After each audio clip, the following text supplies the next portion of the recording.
নুরুকে দিয়ে শুরু, কোথায় গিয়ে শেষ হবে আমরা জানি না। আপনারা জানেন এই নুরু বাংলাদেশ আওয়ামী লীগকে ব্যান করার যে প্রথম যে প্রস্তাব সেটা কিন্তু নুরু তুলেছিল। এই নুরুরা বলছে আওয়ামী লীগ একটি পেশিবাদী সংগঠন, এটাকে ব্যান করতে হবে। এই সংগঠনের ব্যানের বিরুদ্ধে নুরুরা প্রথম কথা তুলেছিল। আজকে নুরুর জন্য অনেকেরই মায়া হচ্ছে, কিন্তু গতকালও বাংলাদেশের বিভিন্ন অঞ্চলে 7 জন আওয়ামী লীগের কর্মী সমর্থককে হত্যা করা হয়েছে। তাদেরও সন্তান আছে, তাদেরও স্ত্রী আছে, তাদেরও মধ্যবয়সী তরুণ এবং কেউ কেউ 19-20 বছরের ছেলে, তাদেরকে হত্যা করা হয়েছে। তাদেরকে হত্যার পর তাদের লাশটিকে সৎভাবে সৎকার করার জন্য আত্মীয় স্বজনকেও কাছে বিটতে দেওয়া হয়নি। এক দেশে কি বৈপরীত্য দেখেন, নুরুকে নিয়ে ওমকে দেখতে যায়, তোমকে দেখতে যায়, আগে পিটায়, তারপরে দেখতে যায়, পুলিশ দিয়া পিটায়, আর্মি দিয়া পিটায়, আবার তাকে তদন্ত করা হবে, অমুক করা হবে, তমুক করা হবে সেটাও বলে। এবং আরও একটি মজার ব্যাপারটা দেখেন, নুরুকে যখন পিটানো হয় অন্তত 10টি ক্যামেরায় সেটি ধারণ করা হয়েছে। সে জায়গায় জাতীয় পার্টির কোনো নেতা অথবা কর্মী আধা মাইলের মধ্যেও দেখা যায়নি। কিন্তু সরকার কি বলছে, জাতীয় পার্টির কর্মীদের নির্মম প্রহারে নুরু আহত অথবা নিহত। কিন্তু নুরুর আহত হওয়া এবং নিহত হওয়ার সাথে জাতীয় পার্টির কর্মীদের 1 মাইলের মধ্যেও কোনো সম্পর্ক ছিল না। নুরুকে যারা পিটিয়েছে বাংলার মানুষ সেটি দেখেছে। নুরুকে যারা পিটিয়েছে তারা কিন্তু অস্বীকার করেনি যে তারা নুরুকে পিটায়নি। আইএসপিআর সেনাবাহিনীর যে মুখপাত্র, সেখান থেকে এটি বিজ্ঞপ্তি দেওয়া হয়েছে। কালকে প্রথম আলোতে আমি দেখেছি, তারা বলেছে যে উন্মত্ত জনতাকে ঠান্ডা করার জন্য, উচ্ছৃঙ্খল জনতাকে বারবার বলার পরও তারা যখন নিবৃত হচ্ছিল না, তখন সেনাবাহিনী বল প্রয়োগ করতে বাধ্য হয়েছে। তার মানে সেনাবাহিনী বলছে তারা বল প্রয়োগ করে নুরুরে ফিটাইছে, আর সরকার বলছে কি যে একটা দুষ্কৃতিকারী বাহিনী, জাতীয় পার্টি, আওয়ামী লীগের দোসর এবং আওয়ামী লীগের লোকেরা নুরুরে পিটিয়েছে। এখন আপনি ব্যাপারটা বোঝেন, আওয়ামী লীগ মাঠে নেই, দেশে নেই, কাজে নেই, তারপরেও আওয়ামী লীগের ভয়ে ততস্থ। এই যে ভারতীয় রয়ের এজেন্ট যে কিনাকি বসে আছে, এই কিনাকি রয়ের এজেন্টদেরকে দিয়েই নুরুকে যে পিটার নাই, এর কি প্রমাণ আপনাদের কাছে আছে? আমি তো বলবো ভারতের রয়ের যেসব এজেন্টরা বাংলাদেশে আছে তারাই কিন্তু এই নুরুকে পিটিয়েছে। এটা শুরু, এটা শেষ নয়। এই মিছিল চলতে থাকবে। নুরুর পরে হতে পারে রাশেদ, রাশেদের পরে হইতে পারে বাসেদ, এরপরে কাশেম, এরপরে জব্বর, এরপরে খালেদ, অনেক আপনারা শুনতে পাবেন। এনসিপিও কিন্তু এই লাইনের বাইরে নয়। মনে রাখেন, এই যে শুরু, এই শুরুটার শেষ আরো অনেক পরে হবে। প্রত্যেকটা ল্যাংটা বাহিনী, প্রত্যেকটি হত্যাকারী, প্রত্যেকটা মব সৃষ্টিকারী, প্রত্যেকটা দর্শক, প্রত্যেকটা বাড়ি জ্বালানোকারী, 32 নম্বরে হামলাকারী, মানুষের বাড়িতে বুলডোজার চালানো ব্যক্তি, প্রত্যেকের অবস্থা নুরুর মতো হবে অথবা তার চেয়েও খারাপ হবে। সময়, তুমি বৃদ্ধ যাযাবর, এই সময় যাযাবর বৃদ্ধ যাযাবরের মতো হাঁটে, দ্রুত হাঁটে না, আস্তে আস্তে হাঁটে। কিন্তু সময় আসছে তাদের কাছে, তৈরি হতে বলেন। এই এনসিপির প্রত্যেকটা পান্ডাকে, কুত্তাকে যেভাবে মানুষ পিটায়, নুরুকে কিন্তু কালকে সেভাবে পিটানো হয়েছে, কুত্তার মতো করে পিটিয়েছে। ঠিক এই এনসিপি প্রত্যেকটি দালালকে, এনসিপির প্রত্যেকটি দর্শককে, চাঁদাবাজকে, রাষ্ট্রকে ধর্ষণ করার ব্যক্তিদেরকে এইভাবেই নির্মমভাবে পেটানো হবে। রেডি হচ্ছে বাহিনী, কোথায়? এই বাংলাদেশের ভেতরে। আর এর নেতৃত্বে কারা থাকবে জানেন? ওই কিনাকিরা এটার নেতৃত্ব দিবে, আর এই পিটানি, এই ঠেঙানি চলতেই থাকবে। কিছুক্ষণ পূর্বে বাংলাদেশের সেনা প্রধান জেনারেল ওয়াকারুজ্জামান তিনি বাংলাদেশের প্রধান বিচারপতি সৈয়দ রেফাত আহমেদের সঙ্গে বৈঠকে বসেছেন। অন্যদিকে সেনাবাহিনীর আরেক গুরুত্বপূর্ণ কর্মকর্তা, যিনি আর্মড ফোর্সের 3টি বাহিনীর সঙ্গে সমন্বয় করে থাকেন, তিনি প্রধান উপদেষ্টার সঙ্গে বৈঠকে গেছেন। দুই সেনা কর্মকর্তা রাষ্ট্রের দুই গুরুত্বপূর্ণ উইংয়ের প্রধানের সঙ্গে এখন বৈঠকরত অবস্থায়। অন্যদিকে চট্টগ্রাম বিশ্ববিদ্যালয় প্রভিসির একটি ভিডিও আমরা সামাজিক যোগাযোগ মাধ্যমে দেখলাম। তিনি সেখানে কান্না করে বলতেছেন যে হেলমেট বাহিনী এসে আমাদের মারধর করছে, আমাদের ঠেকাতে কেউ আসে না। জাতীয় পার্টির একজন গুরুত্বপূর্ণ নেতা বললেন, পুলিশের সামনে আমাদের অফিস গুড়িয়ে দেওয়া হচ্ছে, আগুন লাগিয়ে দেওয়া হচ্ছে, কেউ আমাদের ঠেকাতে আসছে না। গণ অধিকার পরিষদের গুরুত্বপূর্ণ আরেক নেতা বললেন যে আমাদেরকে শুধুমাত্র জাতীয় পার্টি নয়, সেনাবাহিনী, পুলিশ আমাদেরকে নির্দয়ভাবে মেরেছে। এবং সাবেক ডাকসু ভিপি গণপরিষদের সভাপতি নুরুল হক নুরুর স্ত্রী বললেন, শেখ হাসিনা আমলেও কখনো এমন নির্যাতনের শিকার তিনি হননি। সরকারের আইন উপদেষ্টা আসিফ নজরুল তিনি একটা অনুষ্ঠানে গিয়ে বলছেন, শেখ হাসিনা আমলেও এত জটিল পরিস্থিতি তিনি কখনো উপলব্ধি করেন নাই, এমন কঠিন পরিস্থিতির মোকাবেলা তিনি করেছেন। এবি পার্টির সাধারণ সম্পাদক ফুয়াদ সাহেব তিনি বলেছেন, যারা জুলাই যোদ্ধাদের উপর আক্রমণ করেছে তাদের ইউনিফর্ম খুলে ফেলতে হবে, ভারতীয় পতাকায় মুড়ে তাদেরকে বিদেশে পাঠিয়ে দিতে হবে। ভয়ঙ্কর অস্থির সময়। এর সঙ্গে যুক্ত হয়েছে বাংলাদেশের সুশীল সমাজের ভিতরে তীব্র ক্ষোভ। ঢাকা রিপোর্টার্স ইউনিটিতে মঞ্চ ৭১ নামক একটা অরাজনৈতিক সংগঠনের অনুষ্ঠানে আক্রমণ করা হয় দেশের খ্যাতিমান সাংবাদিক, শিক্ষক এবং মুক্তিযোদ্ধাদের। তাদেরকে উদ্ধারের নামে ডিবি অফিসে নিয়ে তাদেরকে বরং উল্টা সন্ত্রাস দমন আইনে চালান দিয়ে দেওয়া হয়। এই রকম ভয়ঙ্কর পরিস্থিতি একটার পর একটা ঘটছে। সামাজিক যোগাযোগ মাধ্যমে আরেকটা চিত্র ফুটে উঠেছে যে একটি রাজনৈতিক দলের সভা থেকে বাড়ি ফেরার পথে 3 জন পথিমধ্যে খুন হয়ে গেছেন। ঢাকায় বিভিন্ন স্থানে হঠাৎ করেই আওয়ামী লীগ এবং সহযোগী সংগঠনের মিছিল চলছে। এই ভয়ঙ্কর অস্থির সময়ে নির্বাচনের প্রস্তুতি কেমন সেটা নিয়ে আপনাদের সঙ্গে কথা বলতে চাচ্ছি। কদিন পূর্বে ব্র্যাক ইউনিভার্সিটির একটা ইনস্টিটিউট সার্ভে করেছেন। ব্র্যাক ইউনিভার্সিটি কোনোভাবেই আওয়ামী লীগ মনোভাবাপন্ন বা কোনো পক্ষ আশ্রিত নয় বলে তাদের একটা সুনাম রয়েছে। সেখানে তাদের যে রিপোর্টটি, সেই রিপোর্টটাকে বলে আমি বিষয়টা আসছি। বিএনপিকে ভোট দেবেন এমন কথা বলেছেন 12% মানুষ, যদিও তারা কিছুদিন পূর্বে বলেছিলেন তারা 16.3% মানুষ কিছুদিন পূর্বে বলেছিলেন বিএনপিকে ভোট দিবেন। বর্তমানে সেটা কমে 12% পৌঁছেছে।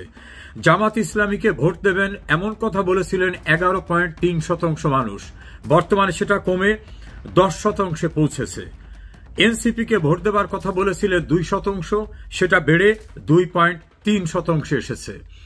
আওয়ামী লীগকে ভোট দেবেন এভাবে প্রকাশ্যে মুখ খুলেছেন 7.03% মানুষ। আর কাকে ভোট দেবেন এটা পরিষ্কার করে বলেননি 14% মানুষ। এবং 48% মানুষ বলেছেন আমরা এখন সিদ্ধান্ত নেইনি। ভোট কাছাকাছি, সার্ভেতে যাবার সময় দেশের পরিবেশ যা, তাতে যারা বিএনপি মনোভাবাপন্ন বা জামাত মনোভাবাপন্ন অথবা এনসিপি মনোভাবাপন্ন তাদের তো কোনো সংশয় থাকার কথা না। তাদের কথিত অভিযোগ 16 বছর তারা নির্যাতনের শিকার হয়েছেন। কাজী তাদের পছন্দের দলকে তারা ভোট দেবেন, এটা খুবই স্বাভাবিক এবং সেক্ষেত্রে এটা প্রকাশ করতে তাদের দ্বিধাদ্বন্দ্ব থাকার কথা না।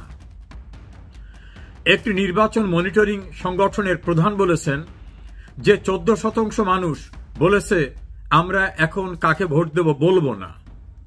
তারা মনস্থির করেছেন কিন্তু মুখ খুলতে চাননি।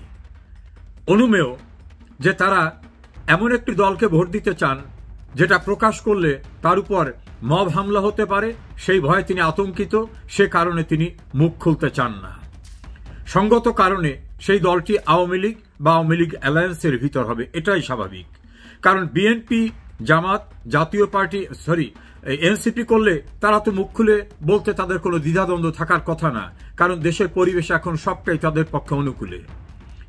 এর বাইরে যে 48% যারা বলছেন আমরা মনস্থির করিনি, এটা কি বিশ্বাসযোগ্য? একজন প্রাপ্তবয়স্ক নাগরিক বাংলাদেশের রাজনীতিতে কাকে ভোট দেবেন এটা তার মনের ভিতর নেই, এটা বিশ্বাসযোগ্য না। তিনি কথা বলতে চাননি সম্ভাব্য বিপদ আশঙ্কা থেকে। না হলে প্রাপ্তবয়স্ক মানুষ তার হৃদয়ে, তার মনে নিশ্চয়ই কোনো রাজনৈতিক দলের প্রতি তার ভালোবাসা, বিশ্বাস অথবা অনুভূতি রয়েছে। সেটা আওয়ামী লীগ, বিএনপি, জাতীয় পার্টি, জামাত, যেটাই হোক না কেন। এই 48% লোক মুখ খুলতে চাননি যে 14%। আর আওয়ামী লীগ যদি নির্বাচন করতে না পারে তাহলে 7%। এটা নিয়ে হয় 69%। এর ভিতরে কিছু পয়েন্ট রয়েছে, সব মিলে 70%। এই 70% মানুষ, 70% মানুষকে ভোটে পাওয়া যাবে না, এটা ইলেকশন কমিশনের কারো কারো অ্যানালাইসিস এবং বাংলাদেশের ভোট নিয়ে যারা বিশ্লেষণ করে থাকেন তাদের অ্যানালাইসিস। একাধিক স্থানীয় সরকার বিশেষজ্ঞ ভোট নিয়ে যারা বিভিন্ন সময় জরিপ করে থাকেন তাদের সঙ্গে আলোচনা করে বোঝা গেছে 70% মানুষ সামনে যে ভোট হতে যাচ্ছে, যে প্রক্রিয়ায় হতে যাচ্ছে বলে এখন পর্যন্ত প্রচারণা রয়েছে, তাতে তারা অংশগ্রহণ করবে না। তাহলে অংশগ্রহণ করছে কতটুকু? বিএনপি, জামাত, এনসিপি 12%, 10%, 2%। এর সঙ্গে যদি আমি তাদের যে প্লাস রয়েছে, পয়েন্ট প্লাস, সেটাকে ধরি তাহলে 30%। তাহলে 30% ভোটারদের ভোটকে রেখে, 30% ভোটারের ভোটকে মাথায় রেখে নির্বাচনের আয়োজন করতে হবে বর্তমান সরকার এবং নির্বাচন কমিশনকে। 70% ভোটারকে বাদ দিয়ে 30% ভোটারদের নিয়ে নির্বাচনের প্রস্তুতি নিতে হচ্ছে তাদের। নির্বাচন কমিশনের একজন দায়িত্বশীল কর্মকর্তা, তিনি কমিশনার নন কিন্তু দীর্ঘদিনের অভিজ্ঞ, তিনি বলছেন এই 30%ও সকলেই যে ভোট দিতে আসবে এর তো নিশ্চয়তা নেই। তাহলে সেখান থেকেও ভোটের পরিমাণ কমতে পারে। যদি নির্বিঘ্নে সবাই ভোট দিতে আসে সেক্ষেত্রেও ধরে নিতে হবে 30% থেকে কমে অন্তত 22 বা 21% ভোটাররা ভোট দিতে আসতে পারে। তাহলে এই 22, 23, 24, 25 বা সর্বোচ্চ 30% ভোটারদের ভোটের মধ্য থেকে জনপ্রতিনিধি নির্বাচিত হবে। তাহলে তারা কি জনপ্রতিনিধি হবে যারা 70% ভোটারদের ভোট পাবেন না বা তাদের মতামতের ভিত্তিতে নির্বাচিত হবেন না? সে নির্বাচন কেমন হতে পারে? 1986 সালে এরশাদ নির্বাচন করে কম্বাইন্ড অপোজিশন পার্টি করেছিলেন 70 দল নিয়ে, আসম আব্দুর রবের নেতৃত্বে। সরকার টিকতে পারেনি। 1996 সালে বেগম খালেদা জিয়া 15 ফেব্রুয়ারি নির্বাচন করেছিলেন, টিকতে পারেননি।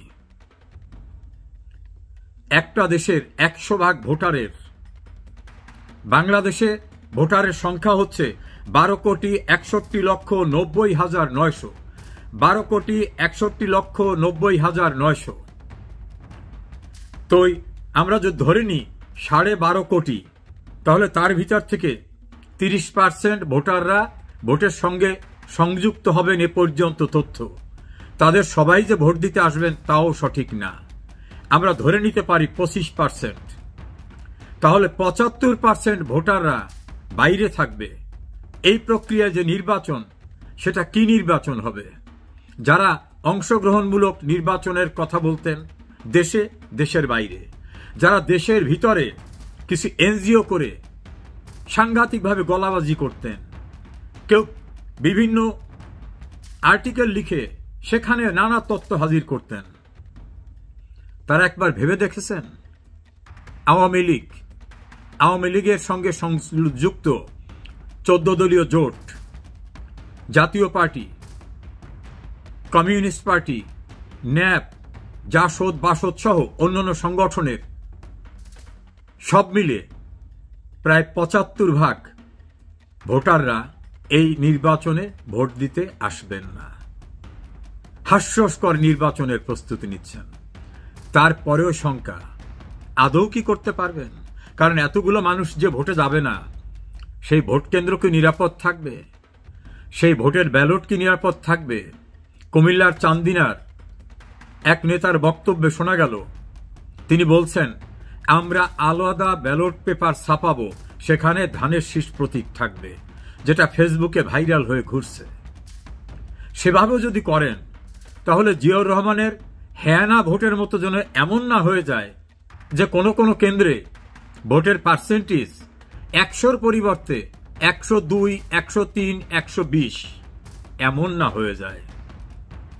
এই নির্বাচন জনগণের ম্যান্ডেটের নির্বাচন হবে না। এই নির্বাচন আদৌ অনুষ্ঠিত হবে বলে অনেকেই বিশ্লেষকরা মনে করে না। কেউ কেউ তো মনে করেন আদৌ নির্বাচন হবে না, এবং তারা অনেক জোরালো যুক্তি উত্থাপন করেন। আবার দ্রুত ক্ষমতায় গিয়ে প্রধানমন্ত্রী হতে চান প্রবাসী এক নেতা এবং তার দল, আবার বাংলাদেশে মুক্তিযুদ্ধে বিরোধিতাকারী এক দল। তারা গভীরভাবে ভেবেছেন তাদের সাপোর্ট, তাদের অংশগ্রহণমূলক লোকের সংখ্যা কত? অস্থির বাংলাদেশ আরো ভয়ঙ্কর অস্থিরতার দিকে যাচ্ছে। অপেক্ষা করুন আরো আপডেটের জন্য। ভালো থাকবেন সবাই।